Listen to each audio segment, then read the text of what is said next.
should you adapt at all at work, or should you just be yourself? And if you're adapting, are you just giving into these power structures and perpetuating the system, or are you bettering yourself and developing skills? This question, I'm asked, or really not asked, accused of this all the time in my comments as an industrial organizational psychologist who researches the unwritten rules of work and who helps coach people and develop teams on navigating office politics and the intercultural clashes that happen in a workplace. And I've been thinking about this even more recently because I just read a book called Don't Be Yourself by another person in my field, Dr. Chamorro-Premuzic. And if that name sounds familiar and you've been on my channel for a while, it's probably because I was a huge fan of his first book, Why Are So Many Incompetent Men Leaders? And this book, Don't Be Yourself, was on authenticity. So with how much I liked his first book and with the nature of the work that I do, I immediately borrowed this from the library when it came out. And I was disappointed. And this as a collegial critique and not a total takedown. I did post a LinkedIn article about this a few weeks ago, and he did comment, thank you. So I think it was interpreted as intended. I think it is missing a pretty critical piece. So I'm going to talk about that in this video today, about what that missing piece is and why this authenticity conversation keeps circling the drain. Because we seem to have these two binary approaches, and very little in life is binary, but it seems to be approached by either I'm not doing anything to adjust to an environment where people are different than me, or I'm totally conforming, licking the boot, passing on the same downward down the ladder as I had to climb to get up, because if I had to do it, then you have to do it, and I turned out okay. There is more nuance to it than those two options. And I know the internet doesn't like nuance, but guess what? Psychologists do, and I'm a psychologist who just happens to sometimes talk about what I do on the internet. So I would say this isn't always a personal failing, it's a design problem. And I'm going to talk about what people in my field keep dancing around and what a lot of people, I would argue most people at work, struggle with. So both camps of either be yourself or conform completely have research behind them. And the book does talk a little bit about some of it. When people can be themselves, they have more energy. They are less likely to burn out. They have higher job satisfaction. That's not a DEI argument. This is just true. When people aren't putting energy towards code switching, they can focus more on their job. I talk about this in my book on the unwritten rules of work when I talk about code switching. There are inevitably situations, though, where you are going to have to develop new skills. And in the book, Dr. Chamorro-Premuzic makes the argument that in every aspect of your life, you have to make adjustments when you are interacting with other people. And he uses the example of personal relationships. There's a difference between code switching and adapting to connect. So when you are code switching, you are having to change who you are because you are afraid of what happens if you don't, and who you are is not accepted. So you change your accent because there's accent bias. You hide where you grew up. You swallow your disagreements to never disagree at all because you are not seen as worthy of having ideas. You perform enthusiasm that you don't feel, and this drains you, not because you're weak, but because you're running two parallel processors in your brain at all times. One is doing the actual work you were hired to do, and the other is monitoring. Am I saying this right? Did I let too much information out? Are they going to use this against me later? Am I being too much? That is code switching. Adapting to connect is when you change how you communicate to meet someone where they are. So if your CEO prefers bullet points instead of paragraph style, and you naturally think in stories, then you might think in the story and then convert it into bullet points to send to your CEO. And then you'll add context as they ask questions. This isn't changing who you are. This isn't hiding your way of thinking. This is repackaging it in a way that someone is able to receive. That takes effort, but it is part of working with people. You're adding a skill. You can still be yourself. Your ideas are still valued. You're just conveying them in a different way. Where I think the personal relationship analogy falls short is that work has an unusual situation where you are handed a contract that is an agreement between you, the employer, that says what your job is, what you will do, and what they will compensate you for doing that job. It's your job description. As an IA psychologist, the job analysis that goes into making a job description, which doesn't happen as often as it does in many organizations, is the foundation of everything. So if that job description is not what is accurate, there is already a misunderstanding of what the expectations are. And this is why I am obsessed with researching the unwritten rules, because unlike any other relationship in your life, when we are handed this job description in exchange for the money and the benefits that you get, there's a whole set of rules that other people that is not mentioned and that you only know if you have the background that taught you this. The other rules of how you're supposed to communicate, how you signal that you're smart, how you disagree if you can at all, how to take up space or not, how to dress, how you present yourself, how you navigate taking credit, giving feedback, demonstrating power, how you set boundaries, what are perceived as allowable boundaries and for who. And nobody signed those.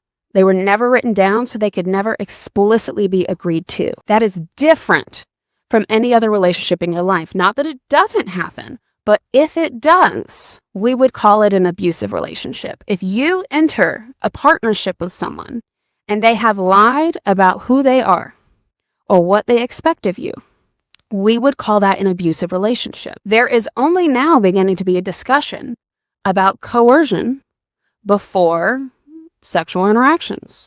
But if someone, think of the character from How I Met Your Mother, Barney Stinson, who pretends to be someone he is not. He has all these characters. And that show has not aged well. He has all these characters that he portrays to women, saying he's this or he's that, to get them to sleep with him. It's just for that. And then he just really discards them. But some of them find out that's not who he was. That's not consent. That's coercive. That is a false premise. And so I think what is missing from the authenticity conversation, and what was missing from this book in particular, is that acknowledgement. It does talk about office politics, but it just presents them as that's just the way things are. That doesn't mean that they're not abusive. That doesn't mean that we don't need to be transparent about what the actual contract expects. Because if you were to build a life with someone, if you were to depend financially on someone, which is what a work relationship usually is. So let's say, using the personal relationship analogy, if someone were to be a stay-at-home wife, which is really a job, you're relying on someone else's compensation. And then the expectations are completely different than what was agreed upon for the marriage. Then you should leave that marriage because it's abusive and you were coerced. And so I think that is how a lot of people are feeling about work, in my experience. And I always tell leaders, the unwritten rules, first thing you need to do is figure out what they are. The second thing you need to do is figure out how they're impacting your business and your people. And if they are necessary, then to be transparent about them. Because some of them will be necessary. Sometimes people are going to have to schmooze. Sometimes people are, especially in customer service, you're going to have to learn how to be deferential and courteous in some situations. But you need to be transparent about it. Because when we aren't, then it sets some people up to fail without even realizing it. That is a skill development. So just know going into this, I'm not looking at this from an anti-skill development lens. That is life. However, I would make the argument that I am pro-skill development that actually leads to positive results for the people, for the business, and for society. And Dr. Chamorro-Premuzic's first book talked about this a lot more. And that's why I loved it so much. So in Dr. Chamorro-Premuzic's first book, he talked about why are so many incompetent men leaders. And the premise of the book is that what we have conflated leadership culturally to mean, in a lot of the West at least, is conflated with dark triad traits that are only perceived as acceptable by men. He talks about men. I would argue it is, in the West at least, white men, but maybe he was taking a more global approach. He is from Argentina. Of course, everywhere in the world, I would also argue as well, class is a factor there. The higher status you have, the more you get away with, as we have seen with the Epstein list. Anyway, he makes the argument and shows research on how psychopathic traits are often rewarded in the workplace because they are very charismatic upward. Psychopaths know how to schmooze upward, which is an unwritten rule of work, and how you can catch them is by assessing below the reports who are actually seeing their psychopathic abuse. And so you need to not just assess people when you're promoting on how their leaders perceive them, but how their followers perceive them, or the people who aren't necessarily followers, but forced subordinates. In addition, he talks about how psychopathic leaders crumble businesses. He gives several examples. I believe one of them was Enron, that when the dark triad is narcissism, Machiavellianism, psychopathy. When you reward people with these traits who are the ones seeking power, often, not all, that is not even good business long term. Shareholders do not get the returns they think they're going to get from this charismatic person. And so it's not that you need no charisma, but the argument is that you need a moderate amount of charisma because people have to be able to work with them. They have to build influence. They have to know how to communicate. When you're so charming, people stop paying attention to that you aren't actually getting things done. When the nature shifts from focusing on the work itself instead of what is just said, that is when you run into a burning business. And for people, and for political leaders and for business leaders who impact our environment, also a burning society. So my whole question, and he does bring up in his second book on that some people, the argument for authenticity is inherently flawed because some people are authentically psychopaths. Some people are authentically terrible people. And he gives the example, the usual Hitler, Stalin, etc. I get his point. I agree with it. Being inherently authentic, if you're an asshole, isn't a good thing. And he talks about a lot of them know how to fake not being their authentic selves until they get in power, and then they become their authentic, terrible selves. But he pitches this as the argument to be inauthentic, and instead, to me as an IO and as someone who really liked his first book, the argument to me should instead be, authentic or not, we should be assessing for what drives performance. Because if getting there on the way is being inauthentic, that doesn't stop the problem he's talking about. And if they were authentic earlier on, maybe we would have seen the red flags. So that seemed to counter his argument. I didn't follow how that was supposed to be a pro-code switching argument. To me, as the IO, it seems so we should be assessing for traits that actually drive performance and not just getting caught up on if people are charismatic. In IO psychology, we're drilled on something called job analysis and competency modeling. And the idea is simple. Before you make any employment decision, hiring, promoting, evaluating, training, you identify the actual skills and behaviors that are required to perform that job well. Not the vibes, not just the culture fit, that we might look at some personality variables as they go with other tasks as well. And we do consider soft skills as well. So how do you assess communication? How do you assess collaboration? All of those things. The actual identifiable, documentable requirements.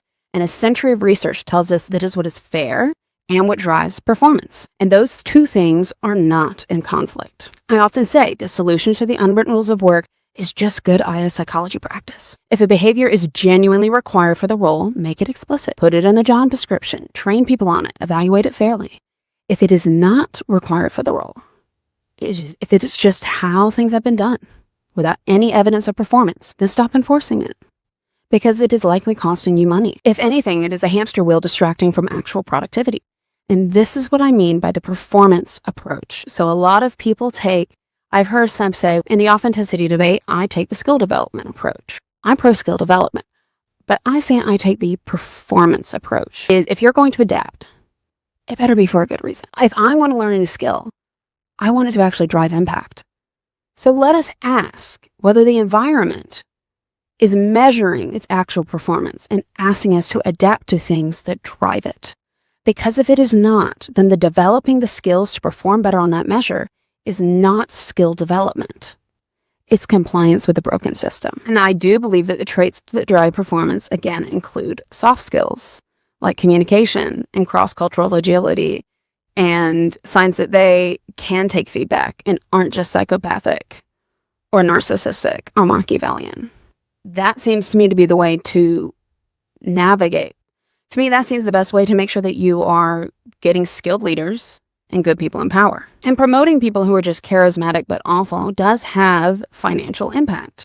He talks about this, Dr. Chamorro-premuzic talks about this in his first book. We recently had a Harris poll come out that 6 out of 10 American workers say they have a toxic boss. And SHRM's Q4 2024 Civility Index found that incivility in the U.S. alone costs organizations over $2.7 billion per day.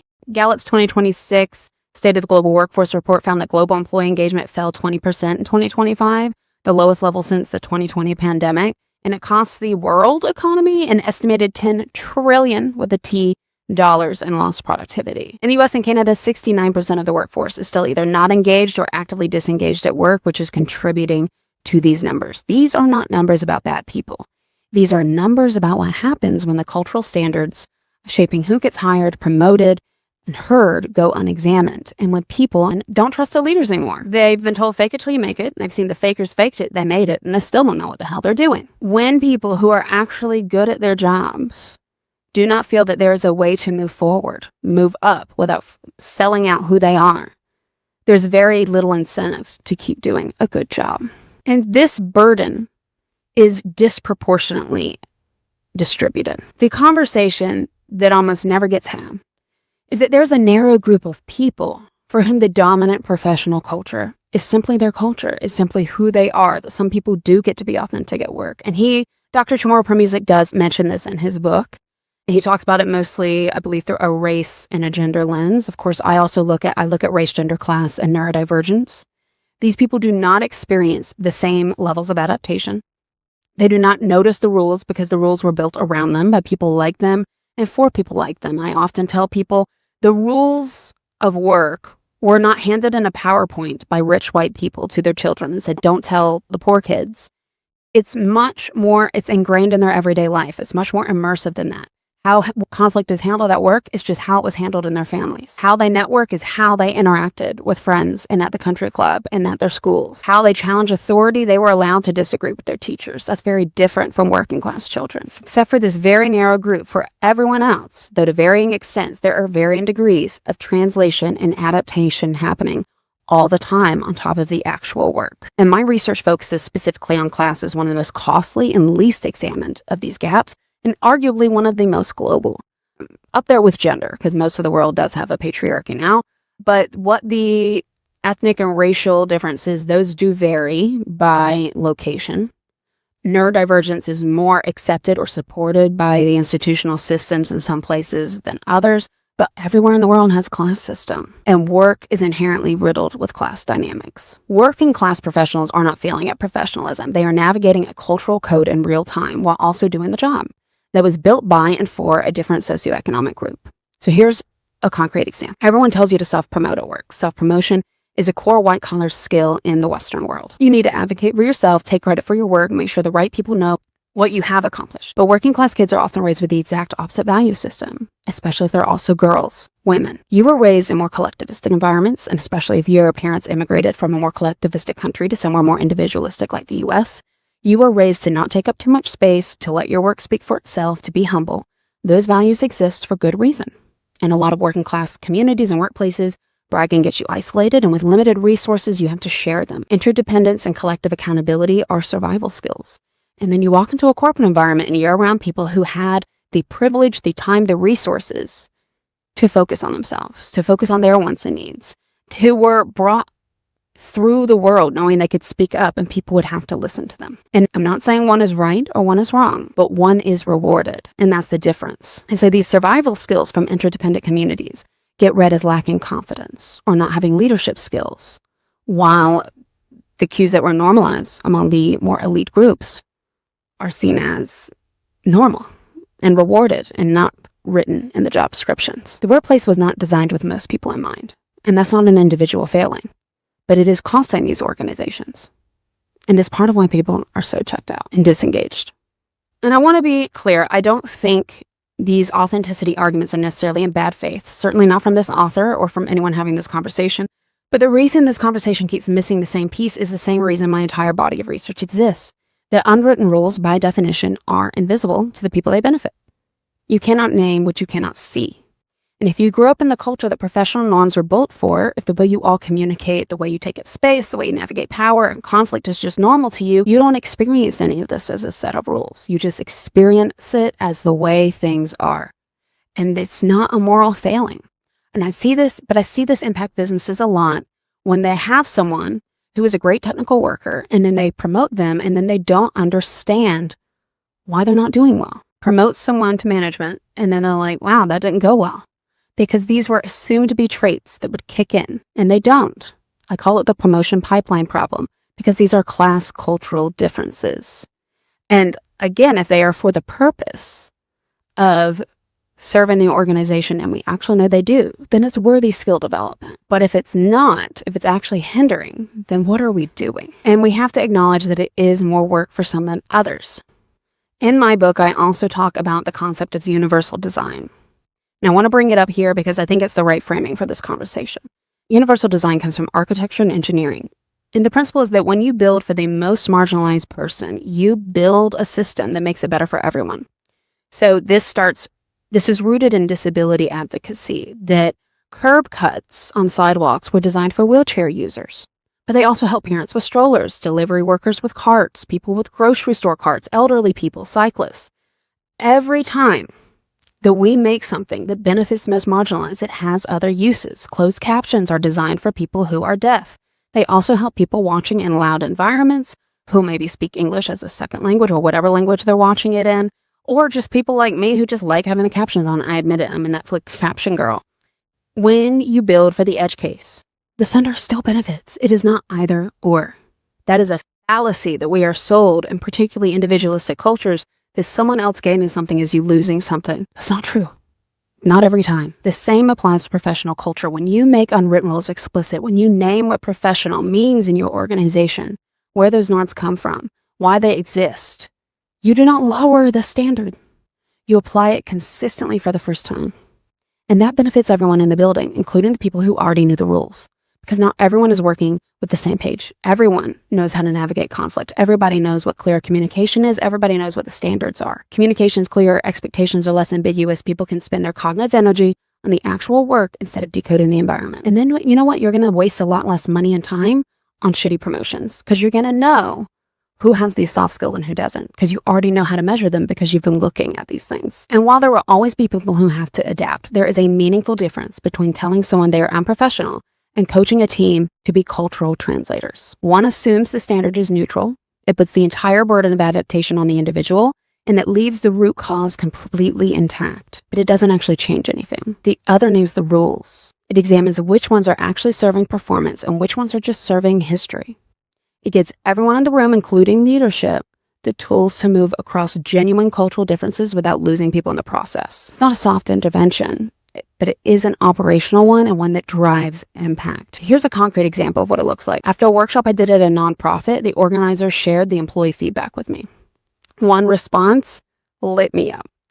And it was from someone who does interviews in her organization. And she wrote, "I really liked Dr. K's examples of the language of the working class upbringing, specifically how the emphasis on community and others could be heard in candidates and interviews and other professional settings. As someone who interviews frequently, this was very important to hear, and I will definitely be more aware of this." I want you to hear that. After one workshop explaining these differences, instead of just saying that's unprofessional or leaving it unspoken, a person who makes hiring decisions walked out of that room seeing candidates differently than when she walked in. This is what making unwritten rules visible actually does. And you know what? She's going to be a lot more likely to get talented people who actually know how to work on teams, being more aware of collectivistic language and looking at it through the lens of this is an asset and a different skill, instead of just that's unprofessional. And you know what that is? That's skill development too. It happens both ways. Making unwritten rules visible does not just help the people who do not know the rules. It changes what the people in power are able to see, what they know to measure the impact of. And when people evaluating candidates can see the cultural tax that they have been unconsciously charging, when they can distinguish between someone who lacks competence and someone who just lacks familiarity with a code that was never written down, they start making better decisions, more accurate decisions, and decisions that actually serve performance. And that's what Dr. Chamorro-Premuzic's first book was pointing towards, and what my book points towards, and what is simply best practice. So back to the original question. Should you be yourself at work? The honest answer is it depends on whose version of yourself the environment was built for and what the impact of your behavior is. If your behavior is allowing you to meet your goals and is not harming others, let it shine. If your behavior is self-absorbed and harming others, then you have some learning to do.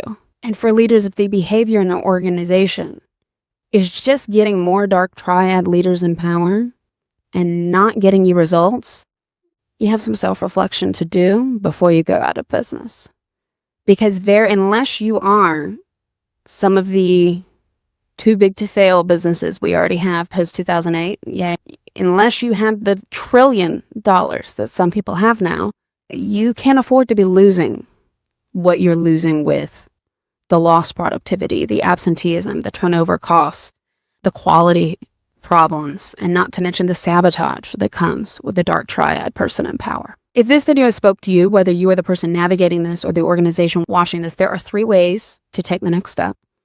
If you are an individual Module 1 of my coaching program, called Climbing the Ladder Without Leaving Yourself Behind, is built exactly for this. You can work through it with me in one-on-one coaching. That includes 2 coaching sessions, 2 video lessons, and worksheets. I will link my video on what a coaching module is so you understand why I do it. I'll also put the link in the description. If you are an organization, I can come in and deliver these exercises directly to your team. The same material designed for a room. I can also do my coaching program for your leaders, your middle management, the people you are considering promoting, and you don't want to be one of the 82% that selects the wrong people or puts them in positions where they are not prepared to handle it. I'll put the link in my video as well. And if you're not sure yet which unwritten rules are costing you, but something is telling you in your gut something's going on, I have a 2-minute quiz that I'll also put in my description. It's free. It will diagnose your specific challenges and point you in the right direction. This is for people and organizations. Let me know what you think and let me know what questions you have, because I do keep that in mind as I make these videos.